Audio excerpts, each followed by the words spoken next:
మనకు నమ్మి ఓట్లేస్తే మొత్తం తెలంగాణ ఇవాళ ఆగం పట్టిస్తుంది. ఏమనంటే ఇప్పుడు ఆయన బీజేపీ మీద మాట్లాడుతుండు. ఏమిచ్చింది బీజేపీ? గాడిద గుడ్డిచ్చింది అంటుండు. అది నువ్వు కొత్తగా చెప్పేది 10 దగ్గర నేను చెప్తానే ఉన్నాం. బీజేపీ వాడు తెలంగాణకు ఓ మెడికల్ కాలేజ్ ఇయ్యలే, ఓ నర్సింగ్ కాలేజ్ ఇయ్యలే, ఓ నవోదయ విద్యాలయం ఇయ్యలే, ఒక జాతీయ ప్రాజెక్ట్ ఇయ్యలేదు అని మేము కొట్లాడుతూనే ఉన్నాం. మరి నువ్వేమిచ్చినావు? 6 గ్యారంటీల గుడ్డిస్తావేమో అనుకుంటే నువ్వు కూడా గాడిద గుడ్డే ఇచ్చినావు. ఏమైంది నీ 6 గ్యారంటీల గుడ్డు? నీ 6 గ్యారంటీల గుడ్డు ఏడవైంది? నువ్వు కూడా గాడిద గుడ్డే ఇచ్చినావు.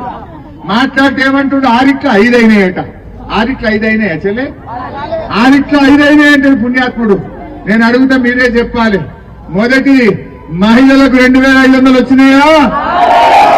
అవ్వా తాతలకు 4000 వచ్చినాయా? రైతులకు 15,000 రైతు బంధు వచ్చిందా? వడ్లకు మక్కలకు 500 బోనస్ వచ్చిందా? కౌలు రైతులకు 15,000 వచ్చినాయా? వ్యవసాయ కూలీలకు 12,000 వచ్చినాయా? బాయికాడ 24 గంటల కరెంట్ వచ్చిందా? మన పిల్లలకు 5 లక్షల విద్యా భరోసా కార్డు వచ్చిందా? నిరుద్యోగ యువకులకు 4,000 వచ్చినాయా? పేదలకు ఇళ్ళు వచ్చినాయా? మరి 5 అయినాయి అంటాడు. ఎన్ని చెల్లైనా? 7 5 గాళ్ళైనాయా? అబద్దాలాట కూడా అతికేటట్టుండాలి. అంటే ఎన్నిసార్లు అబద్దాలు ఆడుతున్నాయినా? ఒక్కసారి అంటే నమ్మిండ్రు మా తెలంగాణలో. ఊకే నమ్ముతారా? తప్పకుండా ఈ ఎన్నికల్లో గుంపు మేస్త్రి గూమ వలయాలంటే వారి మీద చూస్తారు. గట్లయిందనుకో రేపు అసెంబ్లీలో నేను మైపాలన్నా బిడ్డ మా గుమ్మలో సురుకు పెట్టిండు.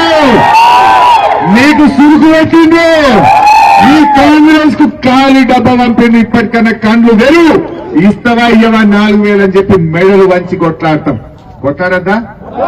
కొట్లాడాలంటే ప్రశ్నించే గొంతు మన వెంకట్రామరెడ్డి గారిని గెలిపియాలి. వెంకట్రామరెడ్డి గారు ఒక IAS